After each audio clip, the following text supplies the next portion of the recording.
আসসালামু আলাইকুম। এর আগে 85 বছর বয়সে একটা মুরব্বীকে আমরা একটা দোকান করে দিয়েছিলাম। আসসালামু আলাইকুম। ওয়ালাইকুম সালাম।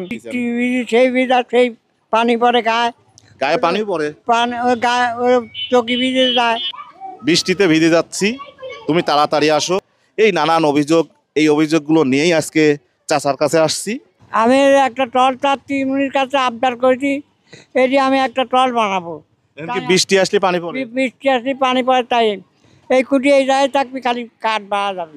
মানে বৃষ্টির মধ্যে ভিজে যান? হ্যাঁ, বৃষ্টি ভিজে যায়। কি হচ্ছে তাদের বলা যায় না, বড় লোকের কথা, যাতে আর এক জায়গায় উঠাইলে বসে করতে খাইতে পারে। আমি ওই জন্যই মিস্ত্রি আসতেছে, আমার মিস্ত্রি আসতেছে, মাপ দিয়ে এই চিকনের পরে সুন্দর করে একটা টল করে দিলাম। ওনাকে কেউ কিছু বললে উঠায় নিয়ে অন্য জায়গায় যাইতে পারলো, এটা ভালো হবে। ভালো হবে। ঘর কি একাই বানাইছে? একাই বানাইছে। একা বানাইছে, কিছু জন্য পানি পড়ে। হ্যাঁ, পানি পরে, ওই যে এনে বসতে পারতো না, তো পানি পরে এদিক দিয়ে ও একাই নিজেই আস্তে আস্তে দড়ি পলিথিন এটা নিয়ে আসি নিজেই বানায়। তাহলে ওনার জন্য দোকানটা, গায়ে শক্তি নাই, লুয়া মারে, তাও বসে বসে হাতুর দিয়ে লুয়া মারে। তাহলে টলটা করে দেওয়া উচিত। উচিত করে দেওয়া উচিত, হ্যাঁ, করে দিলে আপনার সোয়াব হবে। এখন আমার এই জায়গায় আমি একটু দেখা দেই, আপনার ওই পাশে ঢালু আছে, বুঝছেন? ওই পাশে ঢালু আছে, আপনার ওই ঢালুটা দিয়ে আর এই উঁচুটা দিয়ে কিভাবে ওই পাশে পায়া বড় করবেন, এই দিক ছোট করবেন, এই সিস্টেম করি।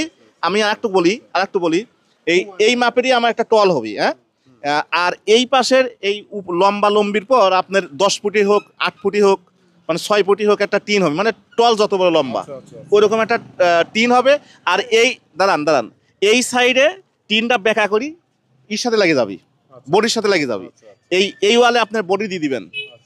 আর এই পাশে এইরকম একটা সিস্টেম রাখবেন যে এবিন দিয়ে আপনার এই হেনতেন এইটুক এর মধ্যে একটা শাটারের মতো ঢুকি এই জায়গা আসবে।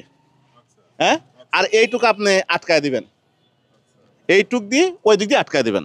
এইটুক খোলা থাকবে, কারণ এই রাস্তার পর তো শাটারটা নিয়ে আসলে রাস্তায় বেঁধে যাবি। সেক্ষেত্রে আপনি এই জায়গায় এমন সিস্টেম করেন মুরগির খোপের মতো এবিন দিয়ে ঢুকায় দিবি ভিতরে, ঠিক আছে? এটা আটকায় যাবি। আমি বলি শোনেন, এই যে ঢুকায় দিবে, ঢুকায় দিবে, আবার এই ঢুকায় দেওয়ার পর এখানে একটা বালা, এখানে একটা বালা, এই পাশের পাল্লা নিয়ে আসি একসাথে তালা দিয়ে দিবি, ঠিক আছে? আবার যখন খুলবে তালাটা খুলি, এই শাটারটা ভিতর থেকে বাইর করি, এই জায়গায় খাড়া করে রাখলো, বুঝতে পারছেন? এইরকম করলে তাহলে অল্প জায়গার পর আমার টলটা ভালো হলো। আপনি এখন বুদ্ধি খাটান, মাপ টাপলে আপনি এখন বুদ্ধি খাটান। যাই হোক, ইনশাল্লাহ খুব দ্রুত আমাদের এই টলের ব্যবস্থাটা হয়ে যাবে। আমি মিস্ত্রিও নিয়ে আসছি, আর আপনারা অবশ্যই এই ভিডিওগুলো একটু বেশি বেশি শেয়ার করবেন, যেন আমরা খুব দ্রুত কাজটা করতে পারি।